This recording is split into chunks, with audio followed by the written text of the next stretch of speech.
C'est à l'initiative de la coordination UPS de la commune de Diourbel, dans le cadre de ces activités culturelles, que nous nous réunissons pour écouter une conférence de notre ami Cheikh Tidiane Sy, conférence que je suis heureux de présider. Vous me permettrez alors de féliciter très chaleureusement nos camarades de Diourbel, toujours présents en bonne place dans le grand combat que mène notre parti pour l'amélioration de la condition de l'homme sénégalais. Est-il besoin de vous présenter les conférenciers?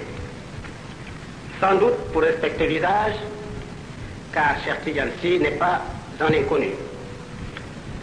Il est né à Tivaouane d'une grande famille, dépositaire d'un immense héritage culturel islamique qui confère à sa ville natale son rayonnement.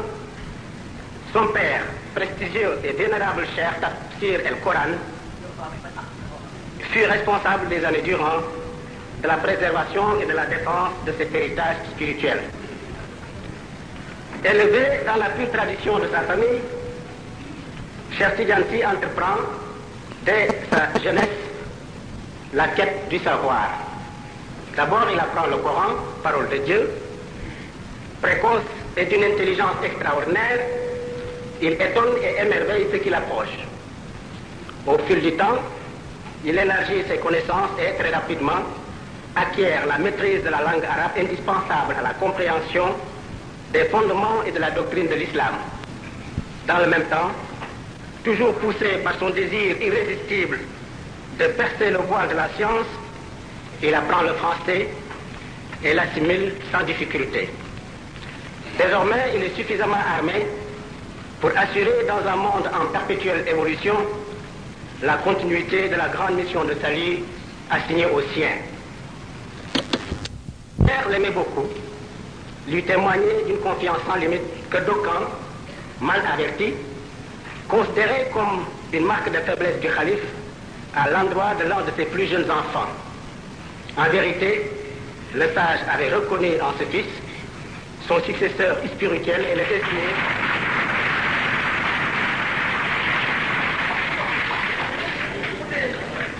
Le sage donc avait reconnu en ce fils son successeur spirituel et le désigné de cette façon à son entourage et à l'opinion publique. En 1945, Cheikh Tidiane, qui grâce à sa solide culture connaît l'histoire de l'humanité, largement informé sur les événements mondiaux de son époque,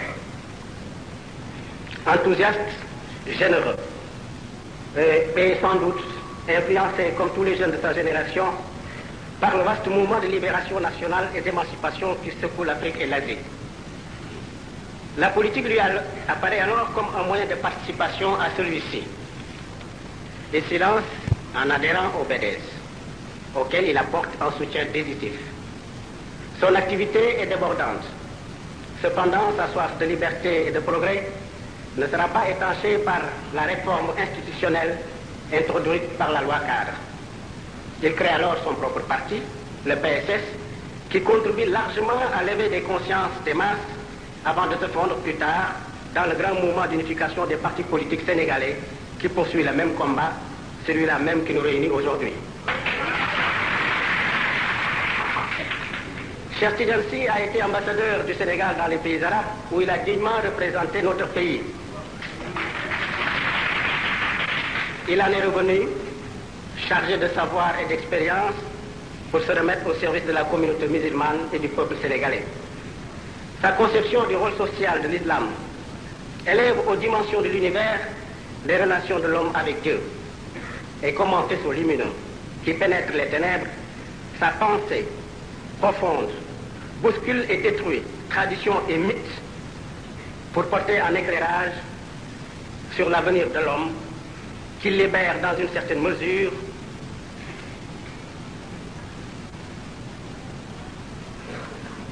le thème de la conférence qu'il se propose de nous développer, l'islam et le monde, est très certainement à cet égard assez édifiant. Mais pour ne point vous priver plus longtemps du plaisir d'écouter le conférencier, je lui cède le micro. Cheikh Tidiane Sy, vous avez la parole.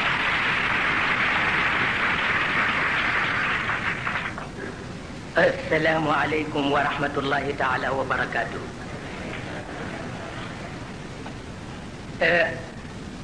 Je me sens un peu gêné, un peu insuffisant même. Le grand mystique l'a dit, moi dont vous connaissez les infirmités.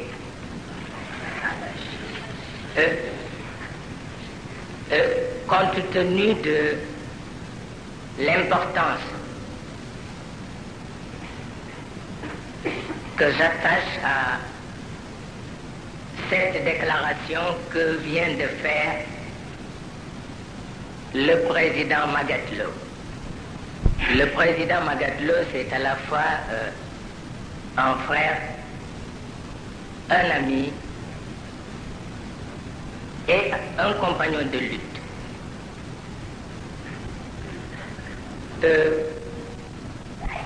C'est peut-être par fausse modestie que j'ai toujours été contre tout ce qui est exigence protocolaire. Mais aujourd'hui, il s'agit d'autre chose. Il s'agit de sentiments de fraternité. Il s'agit de marques d'amitié. Je ne sais pas comment remercier le président Magatlo de ses bonnes paroles, de sa gentillesse. Je ne sais comment remercier les organisateurs, les responsables politiques, responsables gouvernementaux, les jeunes de toute vocation, les frères, les amis et principalement l'homme que nous avons ici à la tête de la région qui est un cousin et un ami, le gouverneur Ali Diouf.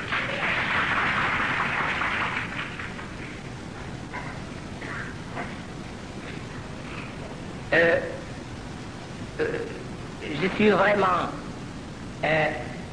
très touché et très fier de tout ce qu'a dit ici Magatlo, et cela sans pour autant oublier que l'homme n'est autre chose qu'élément de synthèse et que l'humilité et que seule l'humilité reste non seulement le fondement mais la signification de sa grandeur. Je profite de l'occasion pour adresser un salut plus que respectueux au calife général de la confrérie mouride, au digne chef religieux qui l'entoure, à tous nos frères de l'islam, de la confrérie Tidjane, de la confrérie Qadir, de la confrérie mouride. Nous disons à tous merci et Allahumma al-mukhlisin. Et vous excuserez cette petite audace. Vous le savez, je ne suis pas intellectuel de langue française, je suis arabisant, mais je suis avant tout un Sénégalais. C'est-à-dire enfant d'un pays où le français reste la langue officielle. Et quelqu'un l'a déjà dit, qui connaît un Sénégalais connaît quelque chose de son frère de la métropole. On est à la fois sénégalais et français, il faut le dire tout de suite. D'autant que nous avons à la tête du pays un homme qui est à la fois chef politique, autorité spirituelle autorité spirituelle, parce que poète, parce que humaniste, parce que défenseur acharné des trois religions révélées.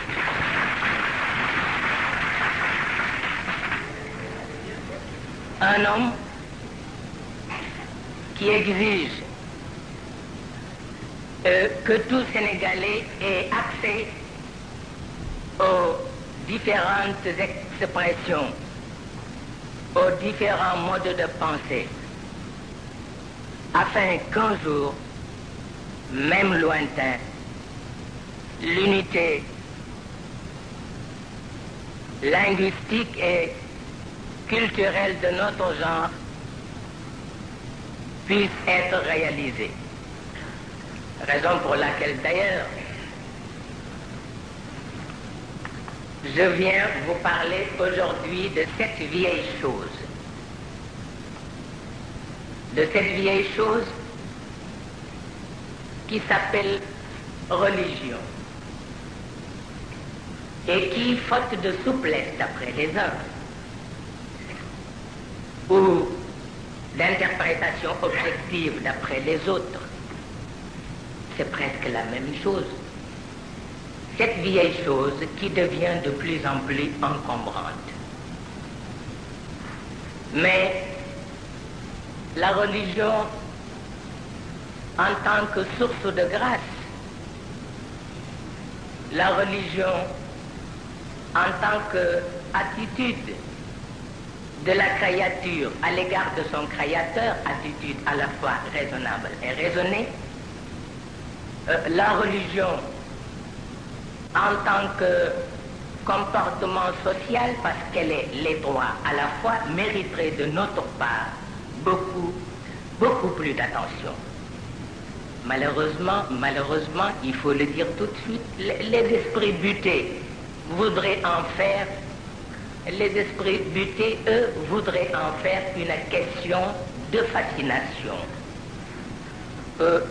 une question de symbolisme aussi étourdissant qu'objectivement incompréhensible. Mais je crois que l'essentiel, c'est de mettre l'accent sur ce que l'islam appelle al-haqa'iq al-kubra, c'est-à-dire les grandes réalités, les réalités de tous les temps et de tous les siècles, et qui veulent que l'homme ait pour objectif principal la réalisation de l'unité profonde et organique de la création. Le Coran l'a bien dit, si Dieu se plaît à faire de ce monde un monde médiateur, c'est qu'il a bien voulu mettre à l'épreuve certains éléments par et à travers lesquels se manifeste la grande masse des réalités. Il a créé la vie et la mort en vue de permettre à l'homme de se mesurer aux grands événements, de s'accorder de certaines situations, et cela pour la simple raison de mériter son nom, de justifier son appartenance à une espèce qui est vraiment chère à l'ensemble des autres espèces. C'est effectivement un moyen et une occasion pour ce Dieu tombé du ciel de redevenir ici-bas même le grand favori de la compétition interuniverselle.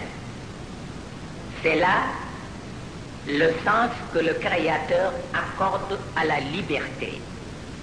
Et c'est là une manière qui lui est singulière de désigner un vicaire. Un sens et une manière qui ont pour point de référence la dignité de l'homme. Cette dignité qui d'ailleurs ne cesse de faire appel à toutes les dispositions physico-cérébrales afin que l'équilibre soit maintenu à tous les niveaux et dans tous les domaines. C'est l'âme avec son inclination au sacré, c'est l'intelligence avec sa soif de découverte, c'est l'esprit avec ses ressources inépuisables, c'est la passion plongée dans une quête perpétuelle d'approfondissement et de divertissement. C'est le corps avec son légitime besoin d'aliments nutritifs et c'est enfin l'homme, instrument de mesure, qui est toujours là pour en assurer équitablement la répartition. Sinon, tout devient obscurité dans le plus obscur des mondes. L'on sait l'importance que Dieu attache au maintien et à la sauvegarde de l'univers par ses principes d'équilibre. Vous l'avez vu dans le Coran. Ar-Rahman, allama al-Qur'an, khalaqa al-insan, allamahu al-bayan, الشمس والقمر بحسبان والنجم والشجر يسجدان والسماء رفعها ووضع الميزان. C'est l'équilibre. C'est l'équilibre entre Dieu et la création. Il s'agit non seulement d'organiser la vie, mais plus précisément d'éterniser la vie par une action rémunératrice et permanente. Il s'agit d'aimer l'action en vue de rendre culte à Dieu. Il s'agit enfin d'ériger la conscience en centre d'attraction où tous les jeux de perfectionnement sont autorisés. Le prophète de l'islam l'a dit, en toute chose et pour la réalisation de toute entreprise, Dieu exige une technique plus que perfectionnée, ce qui signifie que Dieu est loin d'être un élément de recul dont la seule préoccupation est de remuer les brasiers de l'enfer. Ce qui est malheureux pour le musulman sénégalais, c'est qu'il a toujours tendance à confondre l'islam et les saints piliers qui d'ailleurs et heureusement n'en sont qu'un emblème. Mais si par exemple la prière cesse d'être sacralisation de nos actes quotidiens, malheur à ceux qui par ignorance en deviennent les victimes. Car la prière est à l'âme comme l'engrais à la surface du sol. Ou il l'améliore, ou il l'écrase, c'est une question de dosage, une question de discernement, c'est surtout une question d'éducation mystique. Or, l'islam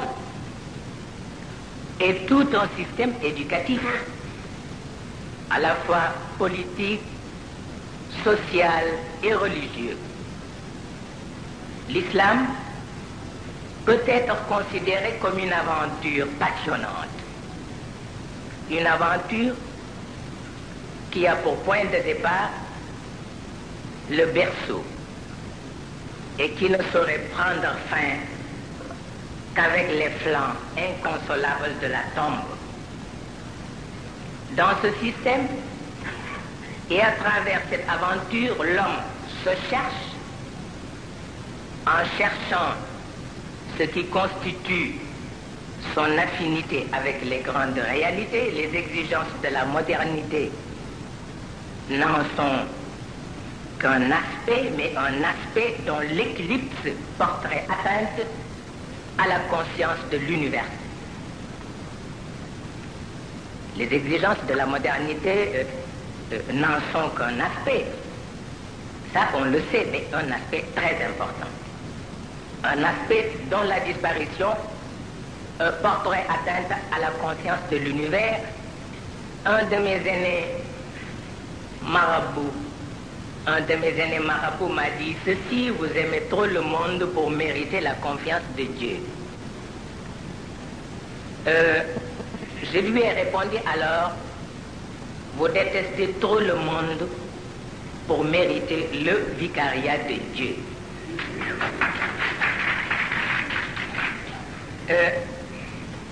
Cela signifie qu'il doit y avoir une troisième silhouette qui nous attend l'un et l'autre à la croisée des chemins. Et c'est la fameuse loi du juste milieu dont nous parle souvent le grand Cheikh Ahmed Tijani.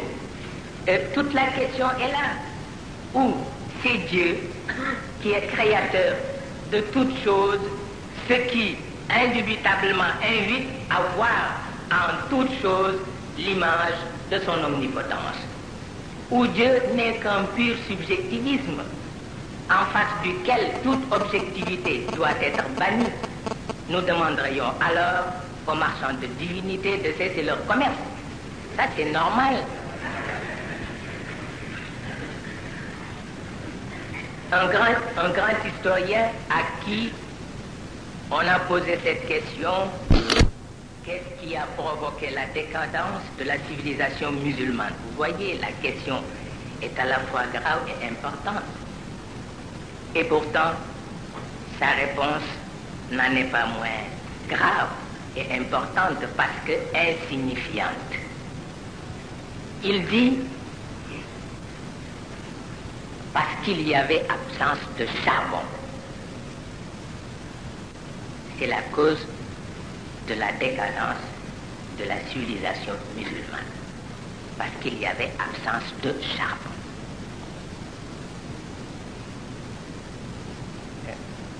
Insignifiante mais importante. Cela veut dire qu'il suffirait d'écarter l'un des principaux éléments qui composent la nature pour précipiter la chute du monde. Je crois que le problème est beaucoup plus sérieux que ne le devinent les musulmans eux-mêmes. Il s'agit avant tout de mériter l'héritage à la fois religieux et socio-culturel légué aux musulmans par Sayyidina Muhammad. Je vous le laisse, avait-il dit à ses compagnons de lutte. Je vous le laisse. L'essentiel est que vous en soyez dignes. Il s'agit de libérer l'islam des contraintes tendant à l'asphyxier. Il s'agit surtout d'écarter les fausses interprétations qui risquent de compromettre dangereusement son existence. C'est très beau, c'est tellement beau d'entendre le Coran nous dire le verbe sublime et délicat lui est destiné. Mais c'est l'action innovatrice qui lui sert de véhicule. C'est là, en résumé, toute la signification de la mission mahométane. Maîtriser le verbe de sorte qu'il reste le fondement du dialogue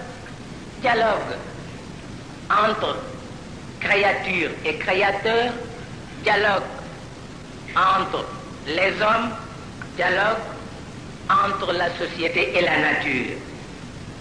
Mais que ce dialogue soit authentifié par une action concrète et parfaitement réaliste. L'exemple du roi David est là, fourni par le Coran, agissait en guise de reconnaissance. Il n'a pas dit crier comme on fait aujourd'hui dans les mosquées, dans les réunions religieuses. On crie, on n'agit pas. Mais Dieu a dit à la famille de David, agissez en guise de reconnaissance. S'il est tentant pour un sous-développé d'être à la fois bavard et maladroit, il n'en est pas moins vrai que les incantations n'ont jamais fait le bonheur des dieux. Le plus grand ennemi de l'homme, c'est l'ignorance. Bien sûr, ignorance n'est pas forcément absence de culture, mais les éléments d'une culture dont on ne se sert plus est aussi un signe inquiétant de l'ignorance. C'est le cas de certains traditionalistes qui ne comprennent pas encore qu'il est des notions dont la complexité invite perpétuellement à un réexamen profond des différentes situations. Les années passent, d'autres arrivent avec leur cortège de réalité.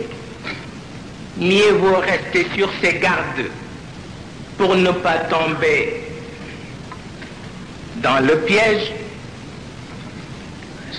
Soyez partisans de Dieu, nous dit le Coran, c'est-à-dire nous conformer à toutes les lois dont dépend essentiellement la marche des choses.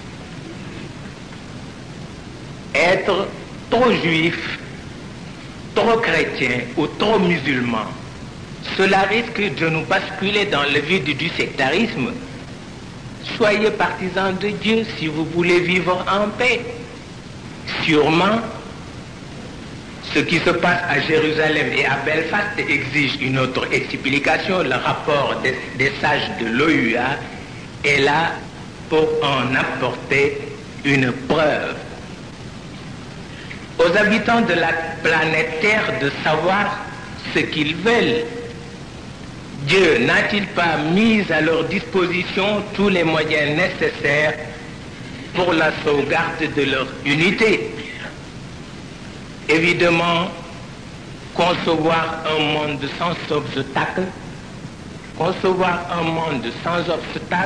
serait ignorer la nature même des choses. Mais qu'il me soit permis de préciser ici, de proclamer solennellement que les événements historiques qui ont tant secoué le monde n'ont qu'une incidence symbolique sur les grands principes que la voix du prophète n'a cessé d'enseigner et de vulgariser. Teilhard de Chardin, bien que considéré comme un lyrique par certains polémistes occidentaux, parce qu'ils sont des polémistes, n'en est pas moins un homme qui a toujours préconisé quelque chose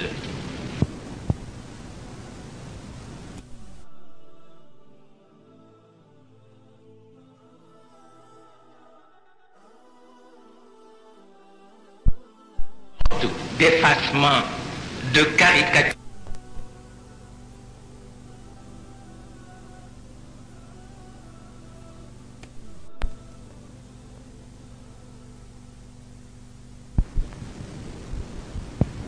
Qui a toujours préconisé quelque chose qui serait de nature à subjectiver l'objectivité, à objectiver la subjectivité.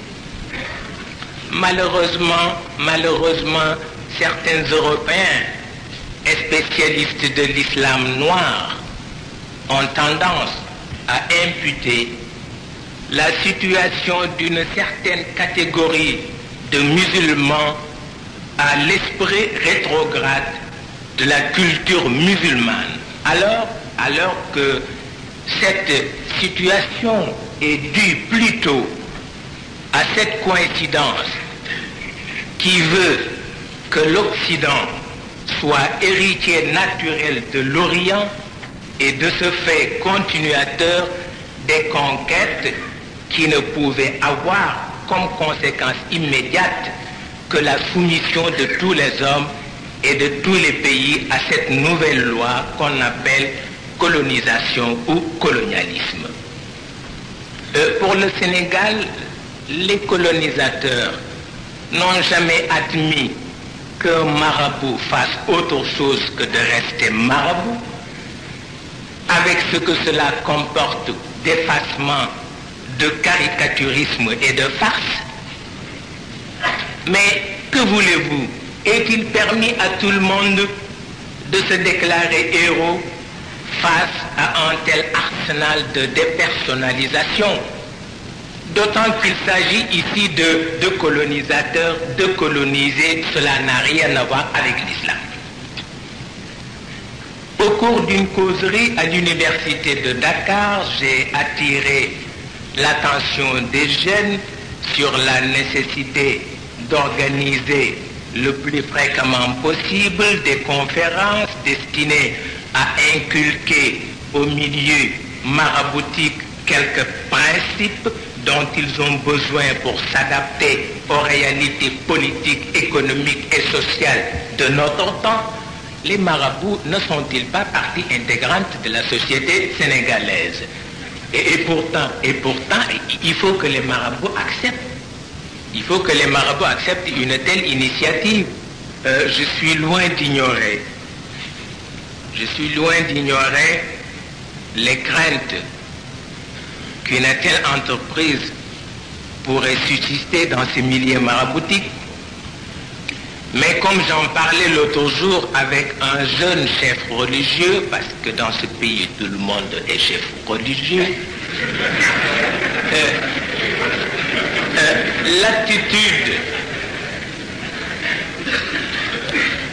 l'attitude de certaines jeunesses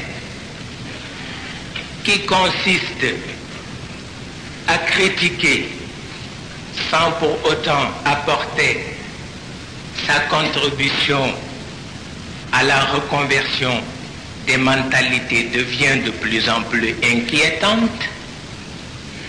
Un grand sociologue américain nous dit qu'il y a là une escroquerie morale, des gens qui parlent d'une société à laquelle ils n'adressent même pas la parole. Je l'ai dit quelque part, il est 10 fois plus facile d'être dispensateur d'injures que d'être contestataire de vocation. La contestation, qui est considérée par les grands de la pensée comme la conséquence d'une découverte inaliénable, la découverte d'une seconde vérité, cette contestation ne saurait servir de prétexte à des agissements plus ou moins douteux, plus ou moins condamnables. Face à cette seconde vérité, la révolte des jeunes et l'amertume des parents doivent être soumis à la rigueur d'une psychologie, la psychologie des profondeurs. Pourquoi les jeunes d'aujourd'hui sont-ils si différents physiquement et moralement de leurs parents? De nombreux penseurs européens et américains ont essayé de répondre à cette question. Il s'agit de permettre à la génération montante de vivre la troisième grande révolution de l'humanité. Après l'invention de l'imprimerie et la mise en application de l'alphabet, la découverte du cinéma, de la télévision et de tout ce qui a rapport à l'avènement de l'électronique ne peut que forger un type de jeune dont l'appartenance à notre espèce reste à définir. Dans le continent européen, il y a actuellement une autre race, la race des jeunes. Mais les réalités biologiques de l'homme sont telles qu'avec l'âge, tous ces jeunes connaîtront un jour la même amertume. Ils se verront dans la contrainte de faire face à une autre révolte. quoi de plus tragique que de prendre conscience de la destinée du monde? Mais la voix de Dieu nous invite toujours à l'optimisme. Comme disait un grand poète français, la toile de Picasso se plaint des taches et de la saleté dont elle est constamment imbibée parce qu'elle ignore que sans cela, elle perd sa chance d'être un chef-d'œuvre.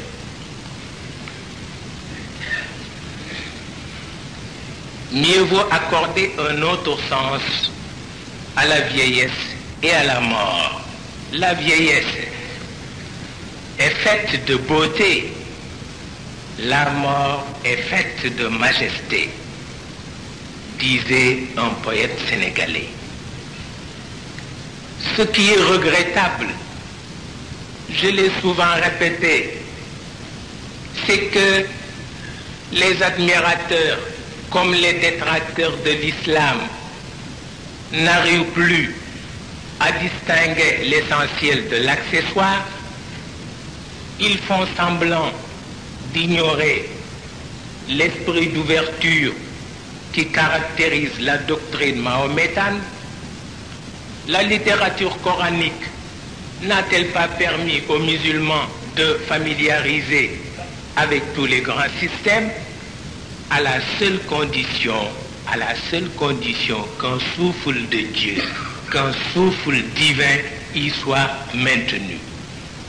Le Coran l'a dit au prophète, lis au nom de Dieu.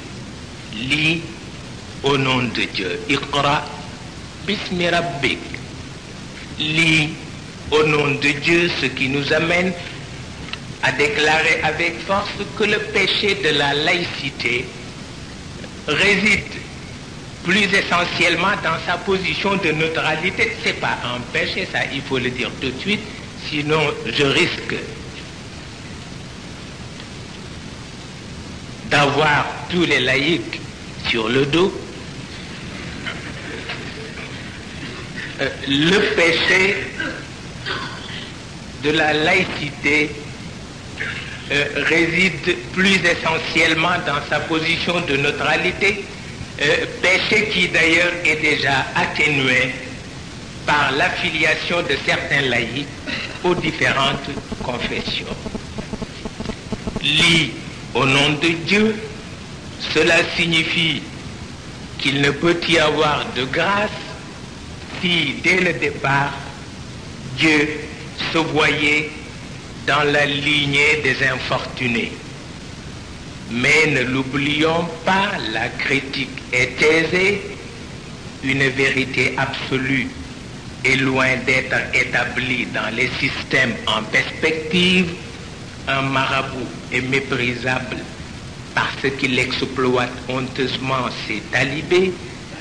Un politicien est ignoble parce qu'il profite de la disponibilité de ses électeurs pour se faire un nom. Un colonialiste est exécrable. L'intellectuel est mis à l'index du fait qu'il est conditionné par ceux-là même qui lui refusent son originalité. Le riche n'en est pas moins abominable parce que vivant dans un monde où seule l'usure impose sa loi, le mendiant se sent détesté parce que considéré comme un parasite. On pourrait en dire autant sur le compte de tout le monde.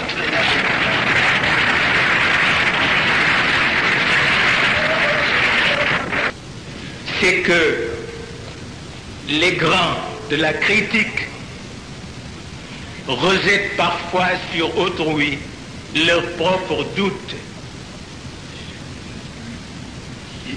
Les doutes qui peuplent leur subconscient.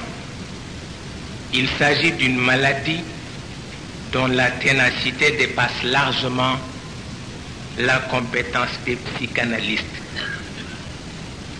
Notre monde est plein de fous.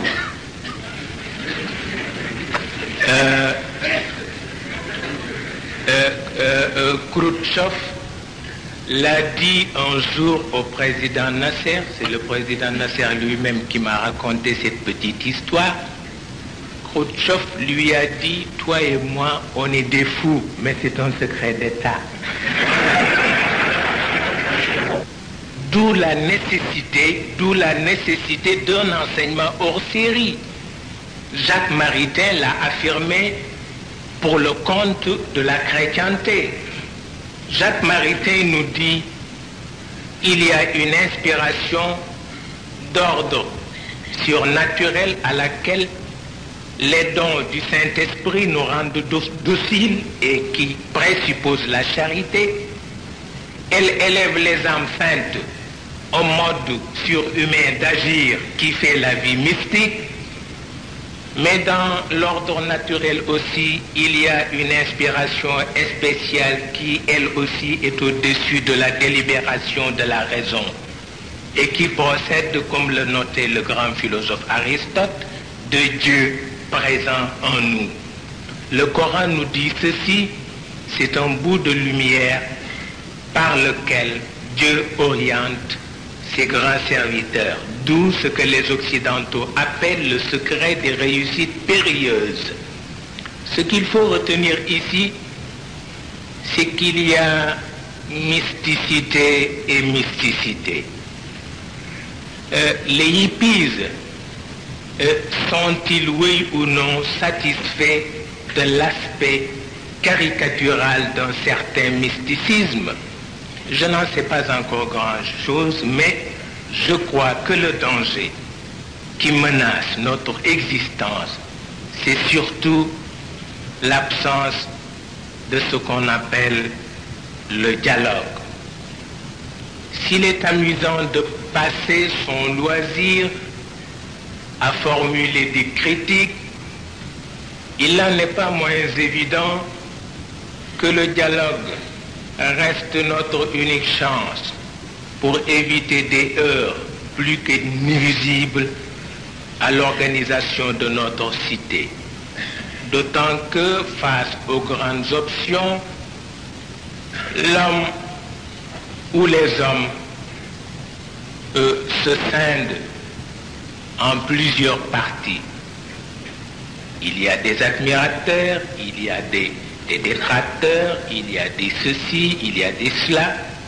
Ce qui fait rire, c'est que Lord Belford, un historien anglais que vous connaissez, nous dit de Mustafa Kemal Pasha qu'il était chef de brigand. Alors que son homologue, Sir Charles Harrington, affirme qu'il n'a jamais rencontré un homme qui ait une vue aussi claire de ses objectifs et qui soit aussi décidé à les réaliser. Les gens disaient aussi de Mahomet que ces soldats étaient des fanatiques, alors que les autres, parce que admirateurs, reconnaissaient une chose, qu'il ne peut y avoir de soldats aussi résolus, aussi parfaitement disciplinés. C'est une question d'appréciation.